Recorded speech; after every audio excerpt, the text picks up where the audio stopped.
tēnā koutou katoa. First of all, I'd like to thank the Royal Society for the honour of this fellowship, and which recognises the work done by, research work done by my colleagues in over many years, particularly in plant and food research in University of Otago, and also Maori colleagues and collaborators from whom I'm learning a lot.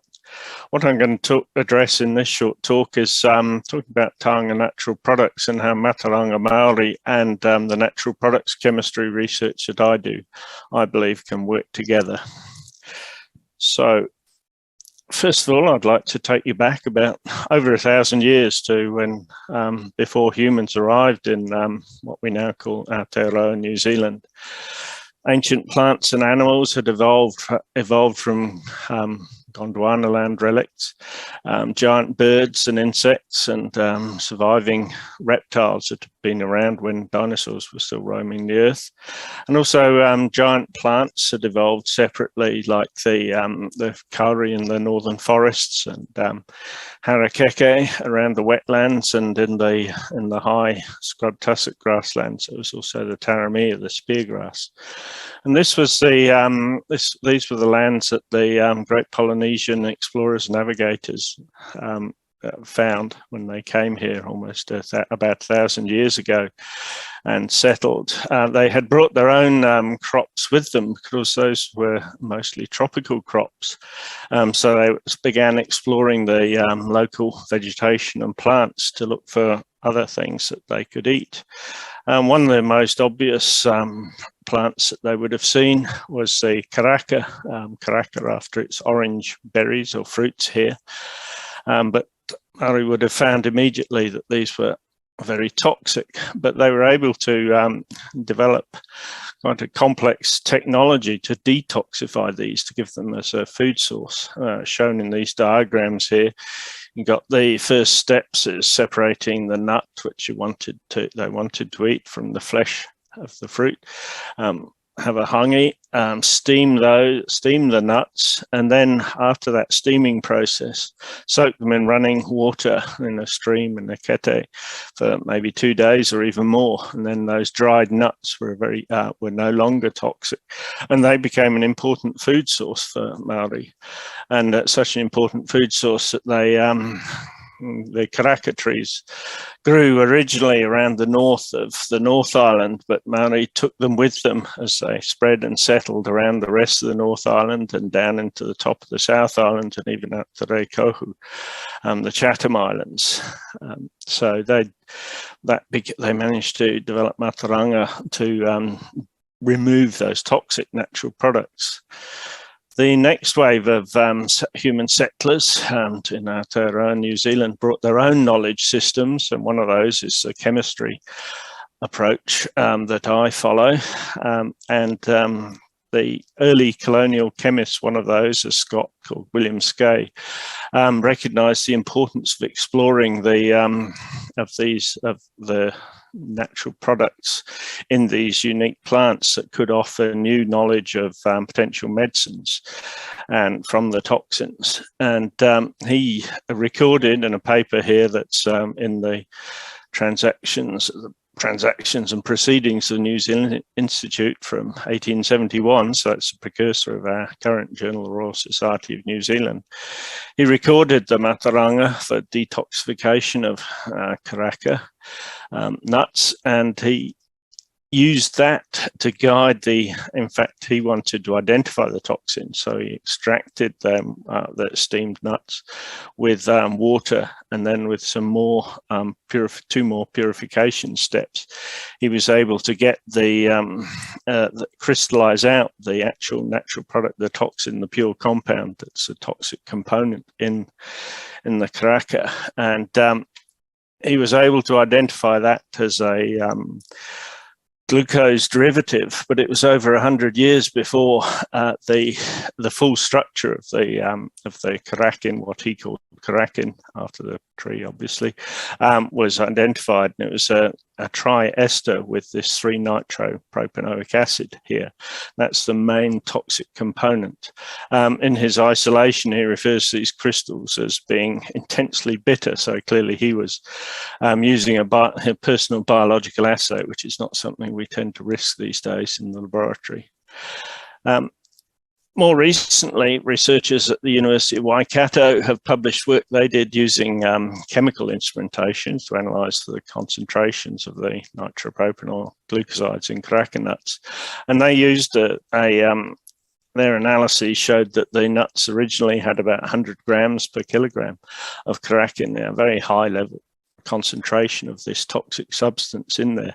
And they followed some methods that were similar to the Mataranga Maori methods, and they managed to get the remove about 95% of the toxin, but they do down to below 5 grams per kilogram in the nuts.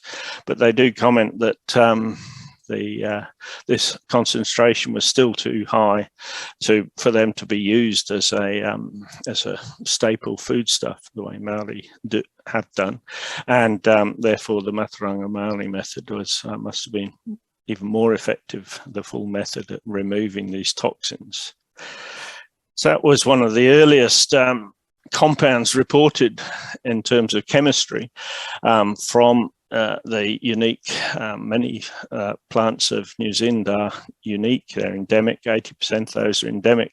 And there are many other examples of natural products with different biological activities that have been found from these unique plants. Kraken there, 1871, and a whole series of other compounds. And these are all, there's Mataranga Maori about all of these plants and different uses for them, like pucatine was used as a painkiller. That's related to morphine. Nione was used as an anti-insect compound, and so on down that list. And these compounds listed here where they were first found from New Zealand, and the bottom 4 on that list here, these ones have still not been found from any other plants. These ones from Rama probably won't be, because this Lophomertus genus is endemic to New Zealand, so that chemistry evolved there is probably not going to be found elsewhere, which is one of the concerns about myrtle rust and so on, because that's one of the more endangered species there. And these unique natural products, chemical diversity from New Zealand's unique plants was recorded over several years in a series of reviews by Professor Con Camby from the University of Auckland and colleagues, again in the Journal of the Royal Society of New Zealand. I've just got time, I think, to talk about one example from our research at Plant and Food Research, and talk about Taramia, some work that we did combining Mataranga Maori with natural products chemistry. And Taramia, many of you will recognise that. Some of you may have had painful encounters with it tramping in the South Island, particularly in the mountains, or approaching the mountains, going up valleys in the tussock, because it's a very large plant. Those flower spikes go up to over 2 meters, and extremely sharp points on the leaves. But Ngāi Tahu in particular, that's a Taonga to Ngāi Tahu, recognised in their treaty settlement because of the Wareo Te Taramia, which is a traditional perfume of Ngāi Tahu, one of the most valued of the Maori perfumes. And we got into discussions with, first of all, with Te Runanga o Ngāi Tahu, based in Christchurch, and then more locally with the Kati Huirapa Runaka ki Pukataraki, Karatane, just north of Dunedin. And they had the aim of producing a modern commercial perfume from Taramia, and so we worked with them on how that could be done. And one of the results from that's only just appeared actually, but that was a sort of starting point for the research, was only just appeared in publication, was a review with Aria Dubs and Waiteri, Robin McIntosh from Taonga and Tahu, Matt Ellison from Bukit Taraki, and Bruce Smallfield and John Van Klink, who led the research at the plant and food end. And they've put out a review, which we're very proud of, really, of the combination of Mataranga Maori on this Taonga species, plus the scientific research, so the botany and ecology, and for us, the chemistry. Relatively little had been done at the time. In our chemistry research, we used analytical techniques, gas chromatography, mass spectrometry, to analyse the volatiles, because that's obviously what you smell in the perfume. And we found that this is a sort of diagram of the various components that we found. Most of these are known compounds from other plants around the world and have been used in perfumes. For example, decanal there is it's an important component in citrus, and it's one of the characteristic aromas in coriander herb, and that is used in perfumery. But what we did find is that even though we were using the same species, or studying the same species of Sassafilla, actually, Taramia speargrass, from different sites there was variation. For example, here from this site, represented by this point, decanal was the main aroma component, whereas it's barely detectable in this sites over here. So what we've got is a regional variation of the volatiles. So it's one thing to control for a commercial product, but we also studied the non-volatiles. You can see the resin, the gum here, oozing out, and that's collecting there, and only a relatively small proportion, just a few percent of that, was the volatile components here. The other parts we were able to identify using nuclear magnetic resonance spectroscopy as compounds that hadn't been reported, or have still not been reported in the chemical literature yet. So in a sense, they're new compounds. They're new to international use. Of course, they've been traditionally used, but we have found for other for use of manuka, say, in flavouring, that international safety regulations unfortunately don't recognise at this stage, the